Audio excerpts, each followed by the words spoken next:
What is up, everyone? Welcome to the Football Chatbox. Today, we're going to be looking at defensive contributions and we're going to be looking at who are the best players you can get based off the defensive contributions points. Now, what exactly is defensive contributions? It's a new point scoring system that has been introduced by FPL for defenders, midfielders, and forwards. But for defenders, it's calculated slightly differently compared to midfielders and forwards.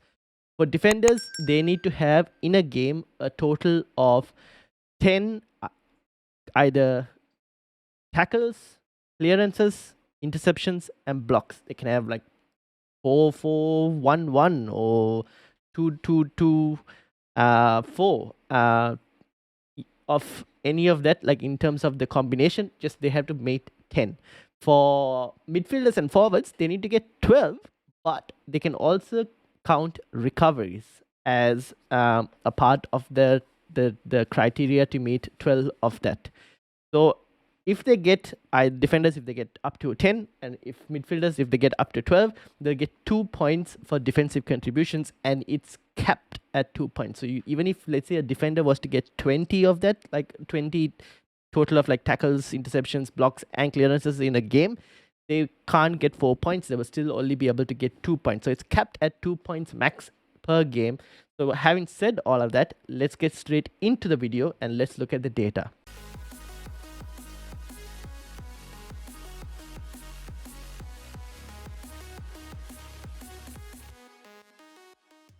Okay, now what we got here is an Excel sheet filled with one for defenders, one for midfielders and forwards, and I've got an entire Excel sheet that stretches even more further than what you can see right now on screen, of like the entire list of Premier League players data. Now we're going to be looking first at the defenders, and basically what I've got here is I've got their total clearances, blocks, interceptions, and tackles for defenders. The total per 90 value. I've toggled it for per 90 because you kind of want to know whether within 90 minutes whether a player can get to that amount of the required, where they're basically defenders. They need to get minimum of 10, and if they get to a minimum of 10, they get the 2 points. So that's why I've done like a per 90 to see whether it's repeatable for some players. For some other players, as you can see below, some of them are at like 9.95, which means they could get to that 2 point requirement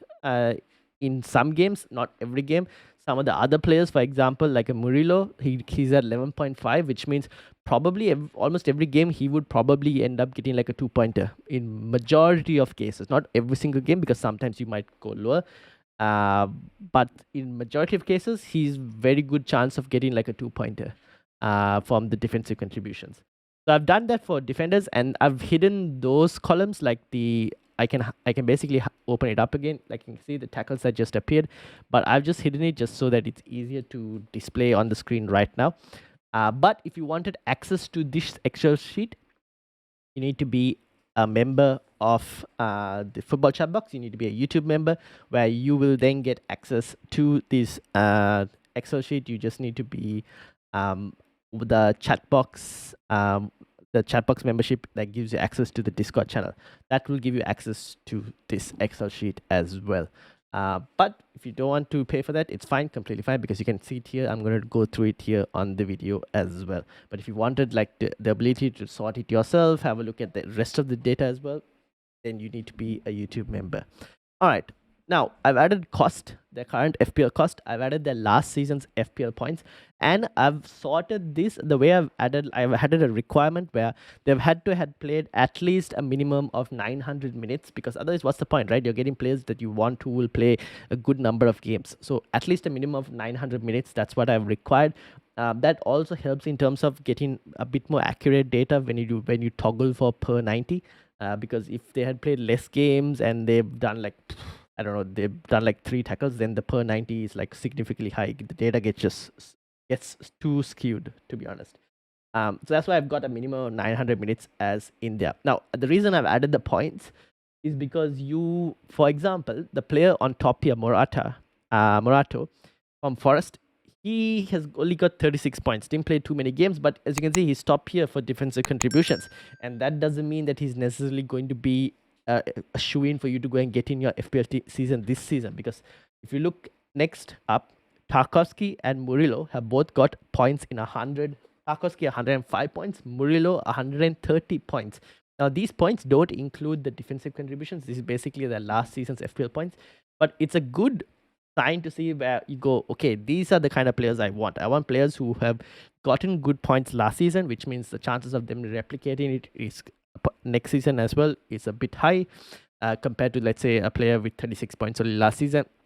Plus, they've got a good defensive contribution value per 90, where Tarkovsky's got like 11.53, as you can see, and Murillo has 11.5, which means very likely to get the 2-pointer almost every game. Not every. Some games they might not get it, because when you do per 90, it could go higher for some games and then lower for some. But in majority of the games, you expect them to kind of get it. There are also some other players. For example, let's take Mark Guehi at 9.02, which means that he might have a few chances of getting it at some games. And then most cases, he probably will come very close to getting it, but might not get that 10 number that you need from him. I have basically capped this at, like, I've gone at, basically I wanted players from 7 and above, because I thought 7 was a decent number, because like you basically need to get any 3, like you just 3 more defensive contributions in a game to be able to get that 2 points. So I thought, okay, why limit it to like 9 or like 8 even? I thought, okay, let's just push the flow a bit more low, and I went to 7. I thought that was a decent number. You can obviously push it further by filtering it from this sheet. If that's for anyone who wants access to the sheet, you can do that as well. But let's go through it and let's talk about some of the players that could be good. Now, another good thing with this is you've all seen the prices. Trying to fit all the players you want is not as easy. So you could sometimes use this data to try and compare players, for example. So you could go, all right, Murillo got 130 points last season. He's 5.5 million. He gets about 11.5 in terms of defensive contributions per 90. Nico Williams plays for the same team, 0.5 million cheaper, had 109 points. So less, obviously, without the defensive contributions compared to Murillo. But he also gets about 10.43. So if you're looking for like purely defensive contributions, then Nico Williams has a pretty good, like in terms of value for points, he is up there. And if you really wanted to save that 0.5 million but still wanted a Forest defender, I think Nico Williams is a pretty good option compared to a Murillo when you're looking at like the defensive contribution points, because they're both very similar. They're both looking like they're going to hit that 2-pointer every single game, almost every single game, I should say. Not every single game, almost every single game. The only thing that obviously might slightly change now is the bonus points that has changed, and bonus points have slightly helped some of even the fullbacks, some of the centre backs as well could benefit from the bonus point changes. That we kind of have to wait and see when the game starts and how it kind of plays out. That's the only thing to slightly consider. But if you're looking right now to build a Game Week 1 squad, Nick Williams is not a bad option compared to Murillo. He obviously matches Murillo in terms of like the defensive contributions. So that is one way of looking and interpreting this data. Like, okay, you go, all right, these are some players that I can get in terms of alternatives. Compared to Murillo, you can go for Nico Williams. If you're looking for another Forest player, obviously Milenkovic, who had a higher points total, 145 points last season. His defensive contributions is at 8.87. Now, that means there's a high chance that this season Murillo and Nico Williams could get closer to points in terms of what Milenkovic would give you, because of their defensive contributions being slightly higher than Milenkovic's. Because Milenkovic doesn't seem like he will always hit that 2-pointer mark, because he doesn't do enough of what the other two do to reach that 2 points. So that is again another way of looking at it. If you're looking for, let's say, differentiating from the template, let's say if Milenkovic is a template pick, differential options could be a Murillo or even a Nico Williams for that matter. So that's another way of looking at the data. A few other players that I thought maybe might as well point out. would be Nathan Collins from Brentford. Now, obviously, Brentford, new team with a few players lost, new manager. We don't know if they will play the same way under Thomas Frank. Under the new manager compared to how they played under Thomas Frank. So that is something you obviously have to look at this data and go, okay, maybe things might slightly change. We might have to keep an eye out for that, because obviously Nathan Collins, in terms of his defensive contributions, is almost very close to hitting that 10 mark. So he also should see an increase in points. Anthony Robinson, a lot of people had Robinson as from Fulham. He does enough also to get very close to hitting that defensive contribution, which means if you're looking for a Fulham defender, he's actually not too bad to pick up, even compared to his peers in terms of Kenny Tete, who is very close to the same number in terms of defensive contributions, but Robinson just offers a huge load more in terms of points from attacking points as well.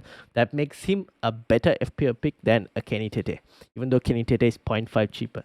So you need to consider a few things like that. Someone else that I obviously would want to mention would be Mark Guehi. Good number of points, 9.02 in terms of defensive contributions. Zabani is one as well to mention. Now, if Zabani does end up leaving Bournemouth, which we don't know at the moment, Senesi also isn't too far behind. Actually, Senesi has a better defensive contribution. Now, Senesi obviously had lower amount of points because he got injured last season, and then Huijsen came in, and Huijsen obviously had an insane season, which kept Senesi off the team as well. But Senesi should obviously come back because he was initially the first choice defender before last season started. So when you look at his defensive contributions, see that he meets it, he could become a really good option as well. Add to that, he's 0.5 cheaper than Zabani as well, so that's another bonus to Senesi. So he could be a really good option, even though his points total last season was lower because of that injury. So we need to kind of keep that in mind. I've also added the promoted teams. So if you're looking, obviously the promoted teams don't have, like, the players from the promoted teams, they don't have points because they weren't in FPL last season. But I got their defensive contribution data from the championship and I've added them. The only players that I have not added, for example, any player that have come from a different league apart from like either championship or the Premier League, I haven't added them. So then you might not see these players on there because it's a bit more, I feel like the championship in terms of translating to the Premier League is not too bad. Getting players from other leagues and trying to interpret that data to translate to the Premier League is a bit more harder, like to tell whether they will do well or not. So like the likes of Frimpong, for example, not going to be sure of how his defensive contributions from the Bundesliga, for example, will translate as well to the Premier League. So those players are not in this list that I thought I should mention as well. Who else is interested? So from the bottom, from the top teams, we have Liverpool. We have Ibrahim Konate. So Konate was at 7.71, so he's not going to reach it too much. We also have Van Dijk, who got 143 points last season. He's at 8.41 for defensive contributions, which is not too bad, to be honest. It's okay. Occasionally, he might get you 2-pointers, not every time. Same with Wan-Bissaka, who is quite a bit of a template pick. Could get there, but not necessarily always. Spurs have a really good opening lineup at the moment, so let me actually sort for Spurs players. So Spurs, there's Ben Davies, Jed Spence. Jed Spence is going to be quite interested for anyone who's looking to get some Spurs defensive assets. Jed Spence is there. His defensive contributions last season was at 8.55. So he also could potentially get there, not always. Romero looks like he's staying. Destiny Udogie as well is there, and Pedro Porro. Now, Pedro Porro, his defensive contributions were lower than a Jed Spence. So you could make a case where you go Jed Spence at $1 million cheaper with potentially slightly higher, not too much. It's only 0.5 basically, to be honest. almost 0.5, 0.6 more defensive contributions. Could he be a slightly better alternative? Obviously, this is not Ange as well for like in terms of Spurs, not Ange ball. Pedro Porro might not necessarily be as attacking compare under Thomas Frank compared to how he was under Ange. 'Cause Thomas Frank could be a bit more pragmatic, which means Jet Spence could potentially offer better value as well with a slightly higher defensive contribution. Chelsea have quite a lot of players in here, I should say. The highest player is obviously Trevor Chalobah at 9.74, 5 million option, which means the likes of Cucurella, who are picked very heavily for your teams, is actually quite low. There are way more Chelsea players, including Fofana, Tosin, Adebayo. Is Trevor Chalobah repeated twice here?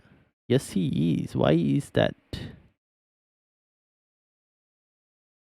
I'm not really sure why he's repeated twice here. I'll have to have a look into that. But Cucurella is lower. He's at 133 points he had, but only 7.2 in defensive contributions. So you're mostly expecting Cucurella to get more attacking returns than your defensive contributions. But this is where you go for certain players, because of this, they're so attacking, they're probably worth it compared to some of the players that are less attacking with a higher defensive contribution flow. So if you were to compare, let's say, a Cucurella and a Malo Gusto, both of them have very similar defensive contributions, then you go for the more attacking player in that case. So that's the defenders. If you want names, like if you want values for some of the players, put them in the comments and I'll go and answer them in the comments for whichever player you request. If you want access to the full sheet, YouTube members area.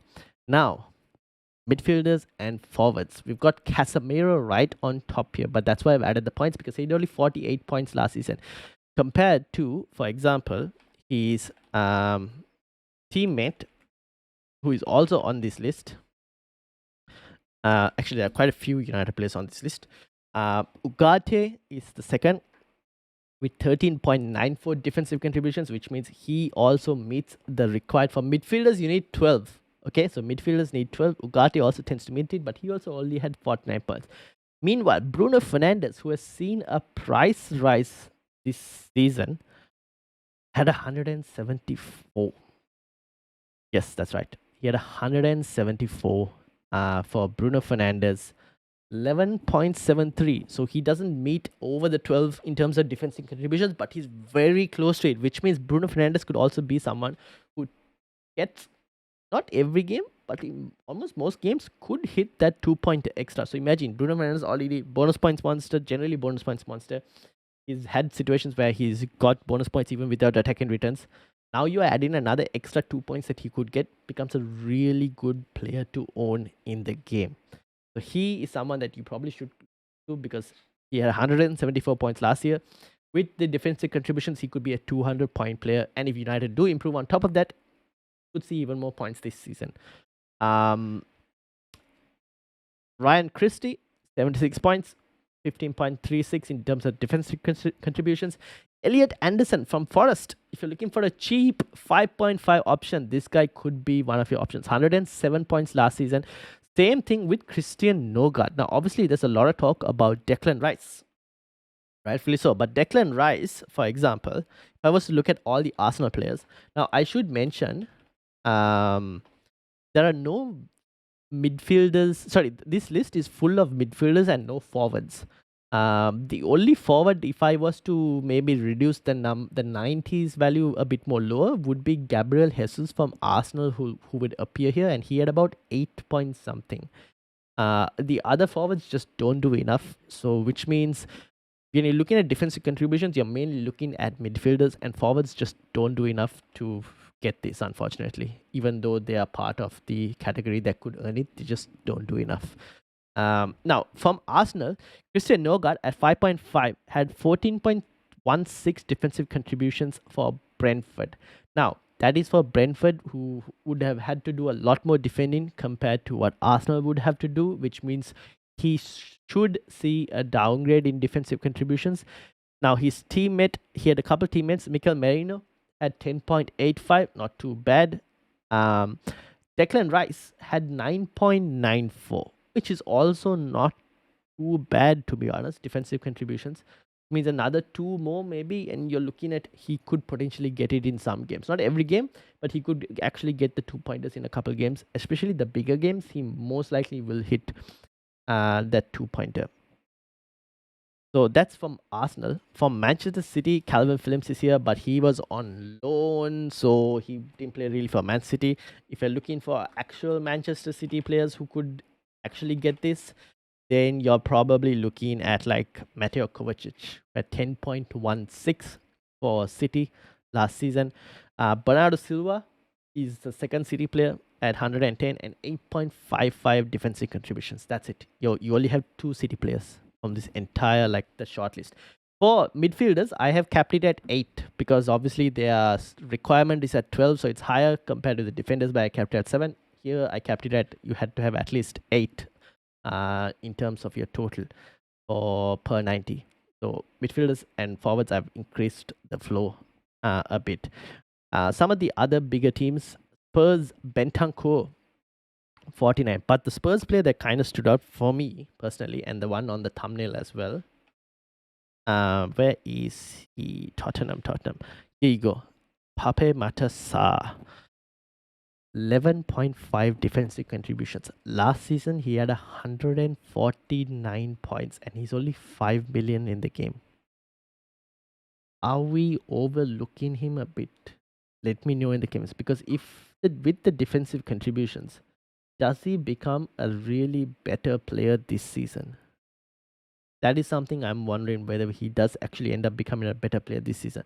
Let me know what do you think about it, because he had 149 points and he achieves about 11.5 in terms of defensive contributions, which means in a majority of games he should probably hit that 2-pointer.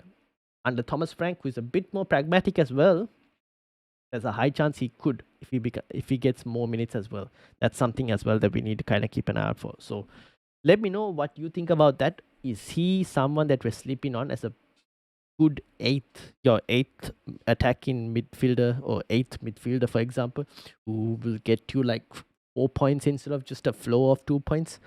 Let me know what you think about that, Pape Matar as well.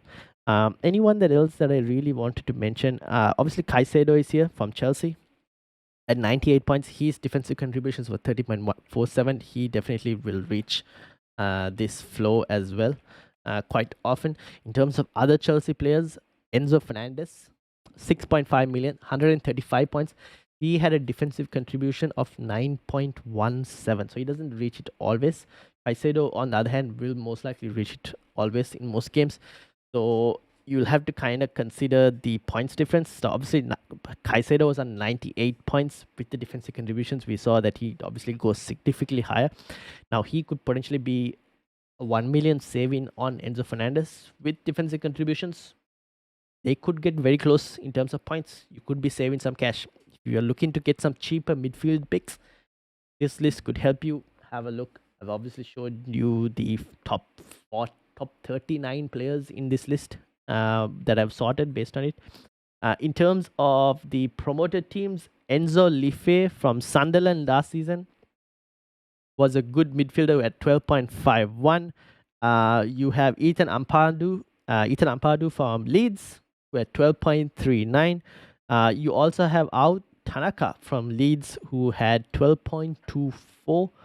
So if you're looking for like some cheap Leeds options who could get defensive contributions, those are a few players, but there are from some of the other teams, from the non-promoted teams as well, at the same price range, who were on 100 odd points or even close to 100 points, that could become options this season, like Elliot Anderson as well from Forest, 107 points, 14.98 in terms of defensive contributions.